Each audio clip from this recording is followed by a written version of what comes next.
ने ये नहीं कहा कि हम सिर्फ हिंदूज को सिटीजनशिप देंगे। उन्होंने उसमें क्रिश्चियंस को भी ऐड किया, पारसियों को भी ऐड किया, सिखों को भी ऐड किया, मुसलमानों को भी ऐड किया। अच्छा। ये सबसे अच्छी बात यह है कि जो लोग वहाँ से दिसंबर 2014 से पहले तक रह रहे थे उनमें किसी में उन्होंने जो है वो फर्क नहीं किया। और दूसरा, अगर पाकिस्तान से हिंदू यहाँ से माइग्रेट करके गए हैं इंडिया, तो मुझे ये बताएं कि सबसे बड़ा सवाल तो मैं ऑडियंस के लिए ये छोड़ के जा रहा हूँ कि वो यहाँ से माइग्रेट करके गए क्यों हैं। और ये हर मुल्क में ही ऐसा रूल होता है। आप यूरोप चले जाएं, वहाँ पे भी 4, 6, 10 साल के बाद आपको सिटीजनशिप मिल जाती है। और ये तो रूल होता है कि जिस कंट्री के अंदर बच्चा पैदा होता है उसको उसी कंट्री की सिटीजनशिप मिलनी चाहिए। 40 साल आपने अफगान मुहाजिरीन को यहाँ पे रखा, बजाय आपने एक तरह का आपने 40 साल उनको अकोमोडेट किया। अगर आपने उनको सिटीजनशिप नहीं दी, अपना दुश्मन बना लिया।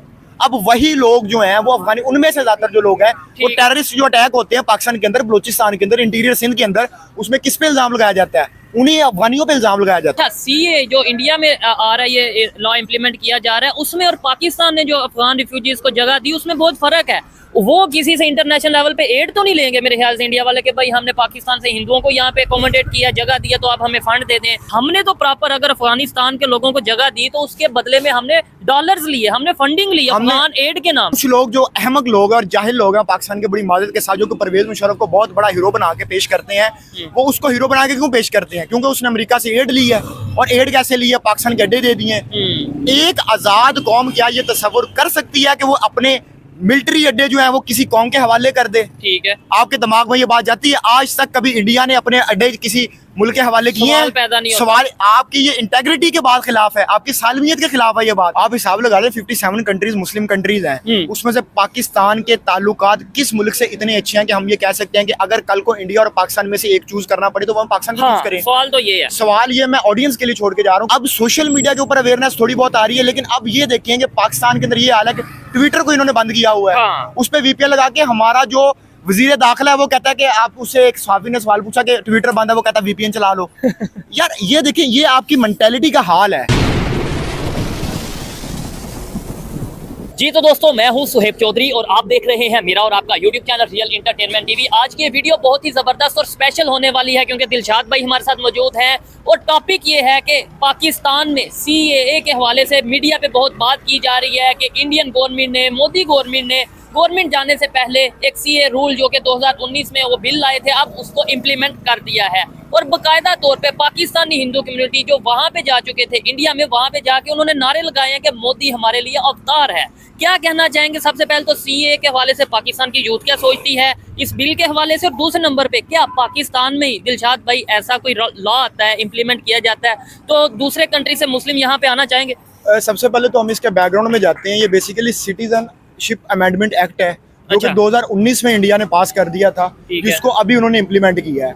और ये उन लोगों पे इम्प्लीमेंट हुआ है जो कि दिसंबर 31, 2014 से पहले के लोग रह रहे हैं या उस वक्त तक रह रहे हैं। तो ये जो डायरेक्ट इमीडिएट बेनिफिशरीज हैं वो इसके तकरीबन 30,000 लोग हैं। और ये मेजोरिटी वहां से लोग आए हैं जो कि मुस्लिम कंट्रीज हैं, जैसे कि पाकिस्तान से, बांग्लादेश से और अफगानिस्तान से।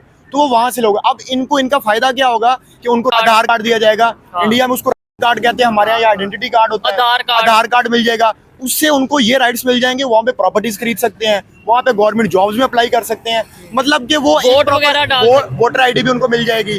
वो एक तरह के उनको प्रॉपर सिटीजनशिप बन जाएंगे, सिटीजन बन जाएंगे और उस मुल्क की तरक्की के अंदर वो अपना अहम किरदार अदा कर सकते हैं। उनमें बहुत सारे ऐसे लोग होंगे जो डॉक्टर्स होंगे, जो इंजीनियर्स होंगे, जो कि उस मुल्क के अंदर अपनी एफर्ट्स पुट करेंगे। और ये हर मुल्क में ही ऐसा रूल होता है। आप यूरोप चले जाएं, वहाँ पे भी 4, 6, 10 साल के बाद आपको सिटीजनशिप मिल जाती है। और ये तो रूल होता है कि जिस कंट्री के अंदर बच्चा पैदा होता है उसको उसी कंट्री की सिटीजनशिप मिलनी चाहिए। ठीक है दिलशाद भाई, इधर एक चीज ये भी है, अफगानिस्तान से बड़ी तादाद में रिफ्यूजीज पाकिस्तान आए बहुत पहले, जब अफगान वार हो रही थी उस टाइम पे, लेकिन हमने तो बाकायदा तौर पे उन्हें वापस भेज दिया, कुछ को बेच दिया, कुछ को हमने ये जो है कि स्टेप वाइज वापस भेज दिया। ये काम शुरू हुआ था जनरल ज़िया-उल हक के दौर में, जो डिक्टेटर था। ठीक है, उसने कहा था कि जी हमारा मुस्लिम ब्रदर कंट्री है, हम ये भाई भाई हैं जी, हमने उसको बुला लिया, चाचा में उसको बुला लिया।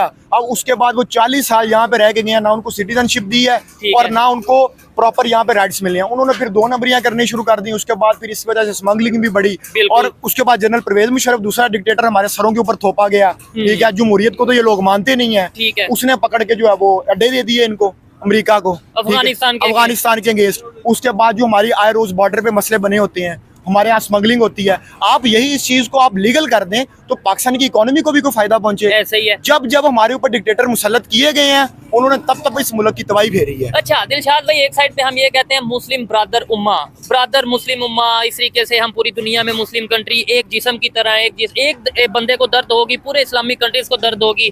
हम दूसरी साइड पे ये देखते हैं कि हमारे यहाँ पे सिर्फ नारे लगते हैं और वो लोग प्रैक्टिकली देखें। उन्होंने ये बोला कि भाई हमारी जो हिंदू कम्युनिटी है पूरी दुनिया में, खासतौर पे अफगानिस्तान, ईरान, अफगानिस्तान, पाकिस्तान और बांग्लादेश से जो इंडिया में आना चाहें वो आ सकते हैं। प्रैक्टिकली उन्होंने करके दिखाया। क्या बेहतर है उनके लिए, पाकिस्तान के मिनॉरिटीज के लिए, क्या वो वहां पे जाएंगे अब? अच्छा देखिए, सबसे पहले तो उनका ये अच्छा रूल है कि उन्होंने ये नहीं कहा कि हम सिर्फ हिंदूज को सिटीजनशिप देंगे।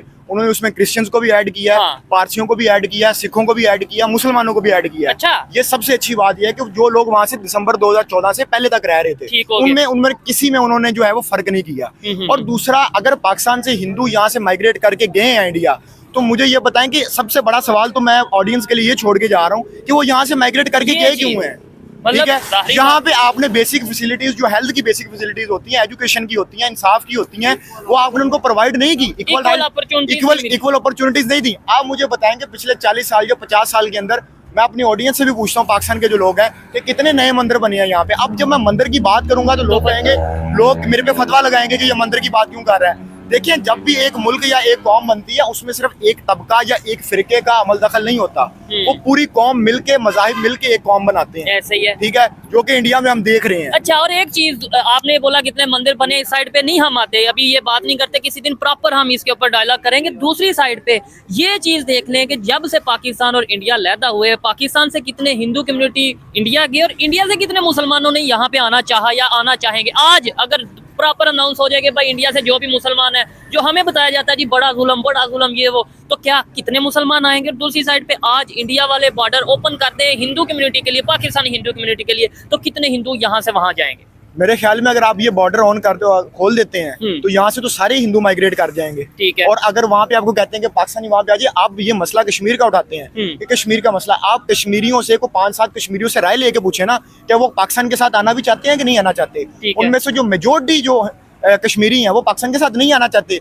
पाकिस्तान एक ऐसी रियासत, पहले आप एक ऐसी रियासत तो बनाए जहाँ पे एजुकेशन, हेल्थ और इंसाफ की फैसिलिटीज हों। यहाँ पे तो आप ये हिसाब लगा ले, तंग नजरी का ये हिसाब है कि वो एक औरत है, उसके कपड़ों के ऊपर हलवा लिखा हुआ था। ठीक है, उसमें इन्होंने कितना लंबा प्रोपेगेंडा किया, और ये जाहिल तरीन लोग हैं जिन्होंने ये प्रोपेगेंडा किया। सही है। ठीक है, आपको पता ही नहीं है, आप पहले इल्म तो जाके सीखे ना कि उसके ऊपर लिखा क्या हुआ था। और इससे इमेज किसका खराब हुआ? श्रीलंकन मैनेजर के साथ आपने क्या किया, वो एक बैग मैनेजर था, उसके साथ आपने क्या किया। ठीक है, और आप अपनी जड़ावाला में आपने क्या किया। आप अपनी पहले इमेज तो बेहतर कर लें कि लोग आपके पास आके रहना भी तो चाहें। अब 40 साल आपने अफगान मुहाजिरीन को यहाँ पे रखा, बजाय आपने एक तरह का, आपने 40 साल उनको अकोमोडेट किया। अगर आपने उनको सिटीजनशिप नहीं दी, अपना दुश्मन बना लिया।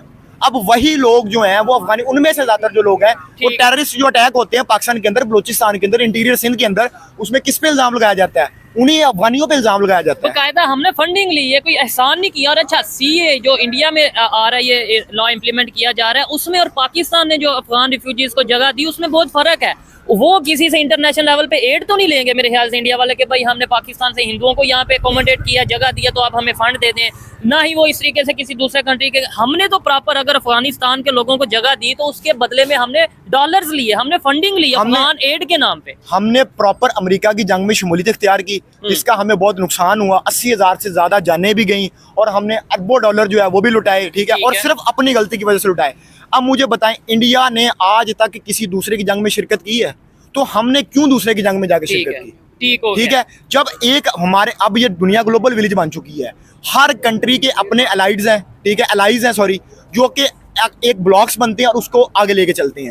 अब देखिए, जब इसराइल फलस्तीन वाला मसला बना, वो दोनों के साथ उन्हें स्ट्रेटेजिक ताल्लुकात रखे। ठीक है, आपको बड़ी बात बताता हूँ, आप इसराइल फलस्तीन की बात कर रहे हैं, रशिया यूक्रेन की वार पूरी दुनिया में जिसका जिक्र किया गया, मैं कहता हूँ अभी CNN की रिपोर्ट आई है कि भाई रशिया यूक्रेन की वार में रशिया यूक्रेन के ऊपर अटैक करने वाला था, nuclear attack, Indian prime minister की वजह से वो रोका गया। मतलब इंडियन प्राइम मिनिस्टर ने उन्हें मना किया या उनसे रिक्वेस्ट की कि आप ऐसा ना करें, ये इंसानियत को नुकसान पहुंचाएगा, रशिया यूक्रेन के साथ साथ पूरी दुनिया को नुकसान हो सकता है। तो इसके ऊपर इन्हें global peace award, Nobel peace award के लिए भी नॉमिनेट करने की बातें की जा रही हैं। जी, आपकी फॉरेन डिप्लोमेसी जो है वो बहुत इंपॉर्टेंट रोल प्ले करती है, आपके मुल्क में इन्वेस्टमेंट लेके आती है और आपके मुल्क का एक सॉफ्ट इमेज लोगों के सामने जाता है, पूरी दुनिया में जाता है। और आप देखें कि पाकिस्तान की वर्थ यहाँ तक चली गई है कि अभी सऊदी अरब ने रमजान शुरू होने पे लाखों अरबों डॉलर, मेरे ख्याल से लाखों डॉलर की इन्वेस्टमेंट की है इंडिया के अंदर, और हमें उन्होंने सदके की खजूरें भेजी हैं। ठीक है, आप अपनी वर्थ का इस बात से अंदाजा लगा लें कि हमारे मुल्क के अंदर कोई इन्वेस्टमेंट करने को तैयार नहीं है। ये इस्लामिक कंट्री, अभी ये इस्लामिक कंट्री है। और फिर बड़ी बात, जो खजूरें आई यहाँ पे टनों के हिसाब से,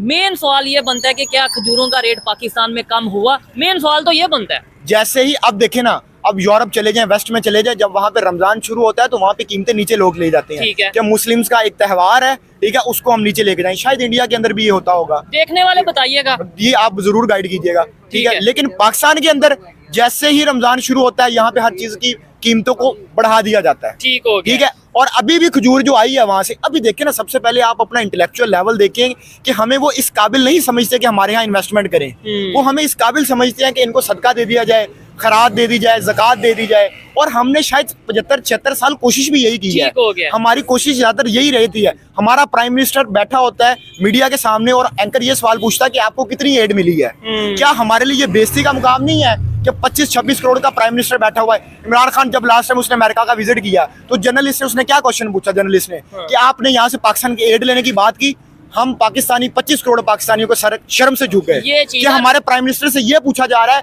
कि आपने एड कितनी ली। हालांकि सवाल ये पूछना चाहिए था कि आपने दोनों कंट्रीज के ताल्लुकात के बारे में क्या बात की, ट्रेड के बारे में क्या बात की, इन्वेस्टमेंट के बारे में क्या बात की। और जो आपने बोला कि रमजान में कीमतें कहाँ पे ज्यादा हुई, कहाँ पे कम हुई, इस हवाले से मुझे एक भाई ने एक फोटो भी भेजी है, वो मैं जरूर साथ अटैच करूंगा, कैमरामैन एडिटर से बोलूंगा वो साथ अटैच करेंगे। देखें किस तरीके से नॉन मुस्लिम रमजान को नाजिक, मतलब यह है कि देखें रिस्पेक्ट में क्या कर रहे हैं। और बड़ी बात यह है, हमारे इधर आपको नहीं लगता दिलशाद भाई, क्वालिफिकेशन जो है अगर कि प्राइम मिनिस्टर की, वो ये समझी जाती है कि भाई आप अगर ज्यादा एड ले सकोगे तो आपको प्राइम मिनिस्टर बना दिया जाएगा, बजाय ज्यादा ट्रेड कर सकोगे तो फिर नहीं। अब देखिए कुछ लोग जो अहमक लोग हैं और जाहिल लोग हैं पाकिस्तान के, बड़ी माजरत के साथ, जो कि परवेज मुशर्रफ को बहुत बड़ा हीरो बना के पेश करते हैं, वो उसको हीरो बना के क्यों पेश करते हैं? क्योंकि उसने अमेरिका से एड ली है। और एड कैसे ली है? पाकिस्तान के अड्डे दे दिए हैं। एक आजाद कौम क्या ये तस्वुर कर सकती है कि वो अपने मिलिट्री अड्डे जो है वो किसी कौम के हवाले कर दे? ठीक है, आपके दिमाग में ये बात जाती है? आज तक कभी इंडिया ने अपने अड्डे किसी मुल्क के हवाले किए हैं? सवाल आपकी ये इंटेग्रिटी के बाद खिलाफ है, आपकी सालमियत के खिलाफ है ये बात। आपने कैसे उनको दिए?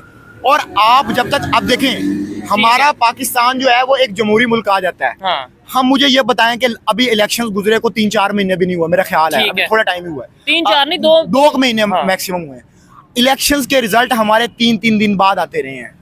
आप हमारी जमहूरियत का जनाजा यहाँ पे निकलता ठीक हो गया। अच्छा दिलशाद भाई, ये चीजें जो आप देखते हैं इंटरनेशनल लेवल पे जो चेंजिंग्स आ रही हैं, उसको थोड़ा सा स्टडी करते हैं, देखते हैं, उसके ऊपर बात करते हैं, यही बातें हमारी आम पब्लिक को कैसे समझ आ सकती है? बात तो ये है, देखिए यहाँ पे मैंने एक वीडियो की, प्रोग्राम किया, घर चले गए, आपने बात की, घर चले गए, मजा तो फिर है जब इन्हें समझ आए, ये भाई को समझ आए, ये जो लोग यहाँ पे खड़े आपको सुन रहे हैं, इन लोगों को समझ आए, ये कैसे पॉसिबल है? पहले की निस्बत काफी बेहतरी आई है। बिल्कुल ऐसे ही है, सोशल मीडिया की वजह से, क्योंकि हमारा जो मेन स्ट्रीम मीडिया है वो तो इस चीज को रिपोर्ट ही नहीं करता, वो तो सिर्फ जो अंदरूनी हालात है उनको डिस्कस कर रहा होता है। इंटरनेशनल मीडिया, इंटरनेशनल बात हो ही नहीं रही होती। इवन ये कह दिया जाता है, जो इन चीजों को डिस्कस करता है, ये कह दिया जाता है, ये देखो जी पाकिस्तान का इमेज खराब कर रहा है, पाकिस्तान का इमेज खराब कर रहा है। अगर आप इसी डगर पे चलते रहे तो आप देखेंगे कि आइंदा 40-50 सालों तक हमें किस कॉन्सिक्वेंसेस का सामना करना पड़ता है। आपका मुल्क, ब्रादर मुल्क ईरान है, ठीक है, ईरान के साथ आपके ताल्लुकात कैसे हैं? अफगानिस्तान के साथ आपके साथ ताल्लुकात कैसे हैं? सऊदी अरब के आपके साथ ताल्लुकात कैसे हैं? इवन बांग्लादेश के साथ आपके ताल्लुकात कैसे हैं? इंडिया के साथ आपके ताल्लुकात कैसे हैं? अगर आप यही निकालें इंडिया के ताल्लुकात बांग्लादेश के साथ कैसे हैं, जबरदस्त, ईरान के साथ कैसे हैं, आप देखें ना कि आपके जो करीबी मुल्क हैं, आपके उनके साथ ताल्लुकात बेहतर नहीं है। आपको सिर्फ इसलिए भेजा जाता है, हमारा प्राइम मिनिस्टर यहाँ से जाता है और शाहिद खाकान अब्बासी अमेरिका गया तो उसके पूरे कपड़े उतरवा के उसकी चेकिंग की गई। ठीक हो गया। तो हमारे लिए ये बदनामी का बाइस नहीं बनते ये लोग। अच्छा, अब कुछ लोग ये कहेंगे कि भाई नेबर कंट्री की बड़ी तारीफ की जाती है। मैं कहता हूँ फैक्ट के ऊपर आप चीजें देखें ना, बांग्लादेश को इलेक्ट्रिसिटी प्रोवाइड कर रहे हैं, इस्लामिक कंट्री है। इंडिया वाले ईरान के साथ वो चाबहार पोर्ट उन्होंने बनाया है, इस्लामिक कंट्री है। सऊदी अरेबिया के साथ अभी बिलियंस ऑफ डॉलर की ट्रेड की अनाउंसमेंट की है, प्रोजेक्ट की अनाउंसमेंट की है। यूएई के साथ इंडिया साइड कश्मीर में वो मॉल ऑफ श्रीनगर बनाने जा रहे हैं। अफगानिस्तान के साथ वो अपनी ट्रेड कर रहे हैं, उन्हें जो सा एड भेज रहे हैं। कौन सा एक कंट्री ऐसा है, चले मैं यही चैलेंज करता हूं कि नेबर कंट्री इंडिया के हवाले से बता दें कौन सा इस्लामिक कंट्री ऐसा है जिनके साथ उनके रिलेशन बेहतर नहीं, सिवाय पाकिस्तान को छोड़ के या कोई एक कंट्री को छोड़ के। 57 कंट्रीज में से कितने कंट्रीज ऐसे हैं? आप हिसाब लगा लें 57 कंट्रीज मुस्लिम कंट्रीज हैं, उसमें से पाकिस्तान के ताल्लुकात किस मुल्क से इतने अच्छे हैं कि हम ये कह सकते हैं कि अगर कल को इंडिया और पाकिस्तान में से एक चूज करना पड़े तो वो हम पाकिस्तान को चूज करें। सवाल तो ये है, सवाल ये मैं ऑडियंस के लिए छोड़ के जा रहा हूँ कि कोई ऐसा इस्लामी मुल्क है दुनिया में, या नॉन इस्लामिक को तो आप छोड़ दें, मैं तो वैसे इस्लामिक और नॉन चाइना को छोड़ दें, ठीक है। अब मुझे ये बताएं, चाइना भी तो हमारे यहाँ सी पैक बना रहा है ना, उसको एक लंबा रूट तय करके जाना पड़ता है ट्रेड करने के लिए, उसने एक शॉर्टेस्ट रूट बना लिया जिससे वो अपना फायदा उठाएगा। आप लोगों ने सिर्फ पैसे लेने हैं वहां से जगह गुजारने के, सी पैक जो आप लोग बना रहे हो, जो गेम चेंजर है, जो गेम चेंजर आप कह रहे हो, आपकी अपनी उसके अंदर आउटपुट कुछ नहीं है। आपने सिर्फ वो जहाँ से जगह गुजरनी है वहां से आपने पैसे चार्ज करने हैं, एक तरह के आप मालिक मकान की हैसियत रखते हैं कि आपने किराया ले लेना है, किराया ले लेना है, सिर्फ किराया लेना है। मजेदार भाई दिलशाद भाई तब थी, या देखने वालों को मैं कहना चाहूंगा मजा तब था कि जब यहाँ पे जो सी पैक के हवाले से बात की जाती है, ग्वादर में जो इंडस्ट्री लगाई जा रही है वो इंडस्ट्री पाकिस्तान की लगती, चलो पाकिस्तान की इंडस्ट्री ना लगती, चाइना ही लगा लेता, लेकिन वहाँ पे जो मैनेजिंग पोस्ट पे लोग हैं वो पाकिस्तानी हो जाते, लेबर सिर्फ लेबर पाकिस्तानी, मैनेजर सारे चाइनीज, इंडस्ट्री सारी चाइना की। इवन बलोचिस्तान के लोग तो प्रोटेस्ट करते नजर आ रहे हैं। मतलब किस किस बात का हम रोना रोए कि क्या क्या चीजें यहाँ पे हो रही हैं, जो लॉलीपॉप सी पैक के नाम पे दिया जा रहा है, या जो जी गेम चेंजर है, आपको लगता है कि ये वाकई में गेम चेंजर है या बलोचिस्तान के लोगों को इसका नुकसान उठाना पड़ रहा है? देखिए जी, अभी तक तो जो उन्होंने सब चीज यूज की, इंजीनियर्स जो थे वो सारे चाइना से आए हैं, इंडस्ट्री उनका सारा जितना मटेरियल है वो सब वहाँ से यूज हुआ है, पाकिस्तान की तो लोकल प्रोडक्शन नहीं यूज हुई। लोकल प्रोडक्शन का तो हमें ये है, हालांकि हम सिर्फ यहाँ पे बाइक भी असेंबल नहीं कर पा रहे, ठीक है, और हर चीज हमारी इम्पोर्ट हम कर रहे हैं बाहर से। तो जब तक आप लोकल इंडस्ट्री को नहीं उठाएंगे, लोकल लोगों को नहीं यूज करेंगे। अब देखें, कौमों का हिसाब लगा लें, अभी पंजाब के अंदर जो नई चीफ मिनिस्टर बनी है, उसने यहाँ पे पाकिस्तान के अंदर ये लोगों को ये दिया, राशन दिया है, ठीक है। क्या आप एक इंडस्ट्री नहीं लगा सकते? क्या आप एजुकेशन के ऊपर वो पैसा नहीं लगा सकते? अभी तक हम उसी चीज में फंसे हुए हैं कि रोटी, कपड़ा और मकान के अंदर, क्योंकि हमें एक नारा 70s में दिया गया और था, वो भी नहीं हम पूरा कर पाएंगे। जो इस टाइम हमारी कंडीशन है, मैं कहता हूँ रोटी, कपड़ा, मकान ही पूरा कर दें, ये बहुत बड़ी बात होगी। IMF से कर्जा लिए बगैर, IMF से कर्जा लेके पूरा कर दें। अभी हमने अप्रैल मई के अंदर IMF से ट्रेंच लेनी है, ठीक है। अगर IMF से ट्रेंच नहीं लेंगे तो हम डिफॉल्ट कर जाएंगे। और IMF ने इस दफा हमारे जो गवर्नमेंट मुलाजमीन है उनकी पेंशनों के ऊपर बात की है, उन्होंने बिजली का जो बिल है उनको बढ़ाने की बात की, गैस के, जाहिर है फिर आपने उनके टर्म्स एंड कंडीशंस मानोगे तो फिर वो आपको ट्रेंच देंगे, ठीक है। जब आप घुटने टेक के बैठे हो, आपकी मईशत घुटने टेक के बैठी है, और आपकी जमहूरियत का ये हाल है कि लूली लंगड़ी जमहूरियत है कि आपके इलेक्शन सही टाइम पे नहीं हो रहे, और अगर वो एक गवर्नमेंट आई है, अभी जो गवर्नमेंट आई है, अब देखिए अभी जो गवर्नमेंट आई वो इंतहाई अनस्टेबल गवर्नमेंट है, मुझे नहीं लगता कि वो अपनी टर्म पूरी करेगी। जब आप अनस्टेबल गवर्नमेंट लेके आते हैं, और अनस्टेबल गवर्नमेंट कौन लेके आता है ये आपको भी पता है, मुझे बताने की जरूरत नहीं है, ठीक है। और एक चीज मैं कहना चाहूंगा कि भाई पाकिस्तान के लोग, आम जो सादा लोग हैं वो बुरे नहीं, उनका कोई कसूर नहीं है। उसकी एक मिसाल मैं आपको देता हूँ, ये भाई बात कर रहे हैं, कितने लोग, कैमरामैन अभी दिखाएं, कितने लोग खड़े होकर सिर्फ सुन रहे हैं। इसका मतलब है इनकी बातों से एग्री करते हैं तो सुन रहे हैं, और बल्कि पूछ लेते हैं, भाईजान ये जो बातें कर रहे हैं, हाँ ना में जवाब दे दें, क्या ठीक कर रहे हैं? ठीक कर रहे हैं, ठीक कर रहे हैं। होना चेंज आना चाहिए पाकिस्तान में, होना चाहिए, ठीक हो गया। देखें आबिद भाई, दिलशाद भाई, इसका मतलब ये है कि यहाँ पे जो लोग हैं, अगर कोई अच्छी बात की जाए, पॉजिटिव बात की जाए, तो उसको एक्सेप्ट करने की तरफ आते हैं। यानी हमारा मीडिया या हमारे जो प्लस पॉलिसी मेकर्स हैं वो इस चीज को खुद नहीं आगे ला रहे। देखें, अगर आप अच्छी बात करें, लॉजिक से बात करें, तो लोग सुनते हैं बात, ऐसे ही है, और लोग उस पर अमल भी करते हैं, ठीक है। और ये सिर्फ मसला आता है जब हमारा मेन स्ट्रीम मीडिया जो है वो इस चीज को क्या कहते हैं, हाईलाइट नहीं करता, ठीक है, अवेयरनेस पैदा नहीं करता, ठीक है। अब सोशल मीडिया के ऊपर अवेयरनेस थोड़ी बहुत आ रही है, लेकिन अब ये देखेंगे पाकिस्तान के अंदर ये हाल है कि ट्विटर को इन्होंने बंद किया हुआ है, उस पर VPN लगा के हमारा जो वजीर दाखिला है वो कहता है कि आप उससे, एक सहाफी ने सवाल पूछा कि ट्विटर बंद है, वो कहता है VPN चला लो। यार ये देखिए, ये आपकी मेंटेलिटी का हाल है। क्या आप ट्विटर बंद करके, फेसबुक बंद करके, एक पॉलिटिकल पार्टी जलसा करती है, आप सारा कुछ बंद कर देते हैं? वो दौर चला गया, वो 80s का दौर था, 70s का दौर था, जब आप लोगों की जुबानें बंद कर लिया करते थे। तो प्रॉपर असेंबली में ये मतलब पार्लियामेंट में बिल मंजूर करवाया जा रहा है कि भाई आप सोशल मीडिया जितनी भी एप्स हैं, यूट्यूब हो गया, यूट्यूब को शायद छोड़ के फेसबुक हो गया, ट्विटर, इंस्टाग्राम, इन सबको बैन कर दिया जाए पाकिस्तान में। अच्छा, आप इन सबको बैन करके क्या आपको लगता है कि जो कुछ मखसूस लोग हैं वो अपने एजेंडे में कामयाब हो जाएंगे? अगर आप फेसबुक बंद कर लेंगे या व्हाट्सएप या जो भी सोशल मीडिया, तो हम कट के नहीं रह जाएंगे पूरी दुनिया से? पूरी दुनिया से आप पहले ही पूरी दुनिया से कटे हुए हैं। आपके साथ ना कोई ट्रेड कर रहा है, ना आपके साथ। अब मुझे बताएं, पिछले तकरीबन साल या 1.5-2 साल से कौन सा किसी मुल्क का प्राइम मिनिस्टर या प्रेसिडेंट है जिसने पाकिस्तान का दौरा किया?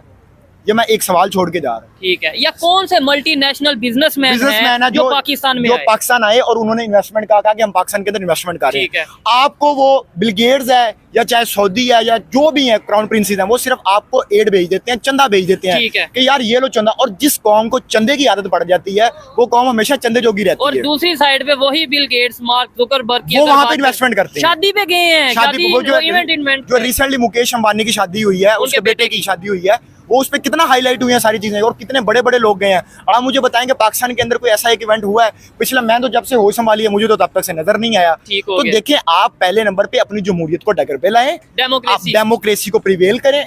मैं आपको बात बता देता हूँ, पाकिस्तान के ऊपर मुख्तलिफ तजर्बे हुए हैं। डिक्टेटरशिप भी आपने लगा के देखी, आपने उसके बाद एक अजीब किस्म का मार्शल लॉ भी लगा के देखा, सिविलियन मार्शल लॉ भी लगाया, डिक्टेटरशिप भी लगाई, सब कुछ। पाकिस्तान के अंदर जमहूरियत को पनपने दें, ठीक है। और कम से कम 4 से 5 गवर्नमेंट्स जो हैं वो अपनी टर्म्स पूरी करेंगी, प्राइम मिनिस्टर अपनी टर्म पूरी करेगा, उस इकोनॉमी को बेहतर करें, डिप्लोमेसी लेके आएँ, अपनी फॉरेन पॉलिसीज को बेहतर करें, और प्लीज इस फिरकावारी से, इस मजहबी नफरत से बाहर निकलें और अपने दिमाग थोड़े से खोलें। जो कि रिसेंटली वाकयात मैंने 4-5 आपको गिनवाए हैं, ठीक है। इससे मुल्क का इमेज बहुत खराब होता है, नुकसान पाकिस्तान का होता है। दिलशाद भाई, मुझे लास्ट में आप ये बताएं, क्या वजह है इंडिया तो तमाम इस्लामिक कंट्री से रिलेशन बेहतर कर रहा है? मैं कहता हूँ इस्लामिक कंट्री चलो ये एक बताने के लिए, एक्सप्लेन करने के लिए, अदरवाइज वो तमाम कंट्रीज के साथ रिलेशन बेहतर कर रहा है, हमारे साथ क्यों नहीं रिलेशन बेहतर कर रहा? ये भी एक मतलब हमारे से सवाल पूछा जाता है कि भाई अगर वो सऊदीया से कर रहा है पाकिस्तान से क्यों नहीं कर रहा, अगर वो अफगानिस्तान से कर रहा है पाकिस्तान से क्यों नहीं कर रहा? इसका मतलब है पाकिस्तान से दुश्मनी रखता है, नफरत करता है। आपके साथ ताल्लुकात वो कैसे बेहतर करे? हमारा जो रिसेंटली ये जो अनवारुल्लाह काकड़ था, हाँ। उसने क्या स्टेटमेंट दी थी कि हम इंडिया से 100 जंगे लड़ने को तैयार हैं, 300 जंगे लड़ने को तैयार हैं। अब जब इस तरह की आप स्टेटमेंट्स देंगे उसके बाद आप ये तवक्को रखते हैं कि वो आपके साथ ताल्लुकात अच्छे करें, ये चीज है, ठीक है। जब आप एक सॉफ्ट इमेज देंगे, जब आप कोई अच्छी बात करेंगे तो आगे से भी आपको रिस्पांस मिलेगा। जब आप ही एक तस्वुर बना के बैठे हुए हैं कि हमारा जो भी नुकसान हुआ है वो इंडिया करवा रहा है, ठीक है, और जो भी हमारा फायदा हो रहा है वो हमारा चाइना करवा रहा है। बेशक चाइना हमारा बहुत अच्छा दोस्त मुल्क है, या जो भी उनके साथ होना चाहिए, लेकिन साथ इंडिया भी होना चाहिए, ईरान अफगानिस्तान। इंडिया का हमें ज्यादा फायदा, अफगानिस्तान के साथ अगर हमारे ताल्लुकात बेहतर हो जाए तो हमारे जो बॉर्डर के ऊपर हमारा जो इतना पैसा लगता है और इतनी जाने जाया होती है वो कम से कम वो बच जाए, हम स्मगलिंग से बच जाए। अगर ईरान के साथ हमारे साथ अच्छे ताल्लुकात हो जाए, हम ईरान से तेल खरीद लें, ठीक है, गैस खरीद लें, गैस पाइपलाइन बिछा लें, ठीक है। अब पिछले दिनों मैंने सुना था गैस पाइपलाइन का ईरान के साथ जो मेरे ख्याल पाकिस्तान का शायद मुआहिदा हुआ है, वो भी खटाई में पड़ गया है। खटाई में क्या, वो तो इंटरनेशनल कोर्ट में हमारे ऊपर जुर्माना कर रहे हैं, फाइन करवाना, जुर्माना कर रहे हैं, ठीक है, ठीक है। अब ईरान के साथ अगर आप बांग्लादेश के साथ ताल्लुकात अच्छे करें तो वहाँ पे हम मछली की जो मछली है वहाँ से हम इंपोर्ट कर सकते हैं। हमारे इंडिया के साथ अगर हम ताल्लुकात अच्छे करें तो हमें एक बॉर्डर खोलने की जरूरत है, हम ट्रेड कर सकते हैं। मैं कहता हूँ, मैंने दुबई का विजिट किया और मैं वहाँ पे जाके हैरान हुआ। मुझे आइडिया था कि इंडियन प्रोडक्ट्स पूरी दुनिया में एक्सपोर्ट की जा रही हैं, लेकिन मैं हैरान हुआ, बाइक्स जितनी भी रोड पे नजर आ रही थी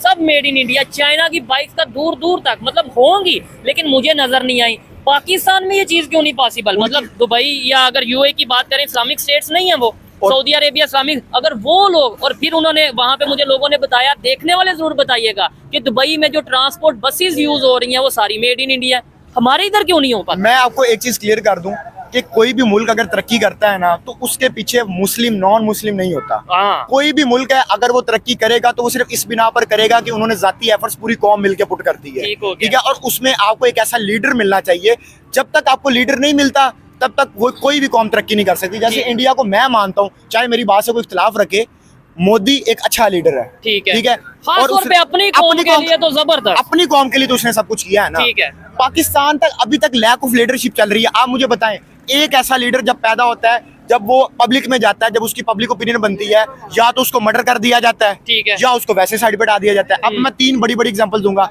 जुल्फकार अली भुट्टो, ऐसे ही वो पीक पे था अपनी, उसको जुडिशियल मर्डर कर दिया गया उसको, और हमारी अदालतों निजाम देख ले कि 50 साल पहले उसको जुडिशियल मर्डर हुआ है और इस केस का फैसला आ जा रहा है कि उसको गलत फांसी हुई है। अब उसको कब्र से बाहर निकाल के इस इंसाफ दिलाएं, ठीक है। यानी प्राइम मिनिस्टर लेवल के बंदे को सजा दी गई और 50 साल बाद कहा गया कि भाई मिस्टेक हो गई या गलत फैसला है। अब मुझे बताएं कि जो लोगों ने मिस्टेक करवाई उस वक्त पे, जनरल ज़ियाउल हक के बेटे ने, अभी जनरल ज़ियाउल हक ने ये मिस्टेक करवाई थी, मैं खुल के बात करता हूँ, ठीक है। अब उसका बेटा इधर मौजूद है ना, अगर आपसे मिस्टेक हुई है उसको पकड़े, उसको पकड़ के अंदर करें, लेकिन आप में हिम्मत नहीं है उसको पकड़ के अंदर करने ठीक है। लेकिन उसमें देखे ना दिलशाद भाई, उसमें एक लॉजिक है कि गलती बाप ने की, बेटे को तो उस तरीके से पाकिस्तान में ऐसा कोई कानून नहीं है कि बेटे को सजा दी जाए। इस चीज से लेकिन उनसे जुड़े अभी जनरल ज़ियाउल्लाह के दौर के जो लोग उस टाइम कैबिनेट के लोग थे वो अभी भी दुनिया में मौजूद हैं।